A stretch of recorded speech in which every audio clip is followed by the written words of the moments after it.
The rise of the superstar ஸ்டார் அ மூர்த் ஸ்டோரி. ஒரு காலத்தில் பெங்களூருவில் ஒரு வெகு சாதாரண பஸ்ஸில் நடத்துனராக வேலை செய்தவர் சிவாஜி ராவ். அவரின் நட்பு நிலைமை, வினோதமான கை அசைவுகள் மற்றும் நேர்மையான அன்பு அனைவரின் மனதையும் கவர்ந்தது. ஆனால் அவரின் கனவு மிகப் பெரியது. ஒரு நடிகராக உயர்ந்து நின்று அனைவரையும் தன் திறமையால் கவர வேண்டும் என்பதுதான். ஒரு நாள் அவருடைய தோழர் ஒருவர் அவரின் திறமையை உணர்ந்து, நீ ஹீரோ ஆகலாம் என்ற வார்த்தையை செவியிலிட்டு படத்துறைக்கு செல்வதை பரிந்துரைத்தார். இது சிவாஜியின் வாழ்க்கையை மாற்றிய மாற்றம். அவர் தமிழின் மாபெரும் இயக்குனர் கே. பாலச்சந்தருடன் சந்தித்து தனது முதல் வாய்ப்பை பெற்றார். அவர் நடித்த முதல் படமான அபூர்வ ராகங்கள் வெற்றி கண்டது. ஆனால் இதுவே அவர் வந்து கொண்டிருந்த பாதையின் தொடக்கம் மட்டுமே.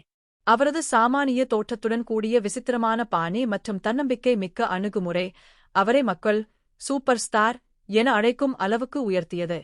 இன்று ரஜினிகாந்த் உலக அளவில் அனைவராலும் வணங்கப்படும் நடிகர் மட்டுமல்ல, அவர் ஒரு சின்னம், ஒரு கதை மற்றும் ஒரு மனிதர் எப்படி தன் கனவுகளை சாதிக்க முடியும் என்பதை புகழ்ந்ததின் சிறந்த உதாரணமாகத் திகழ்கிறார்.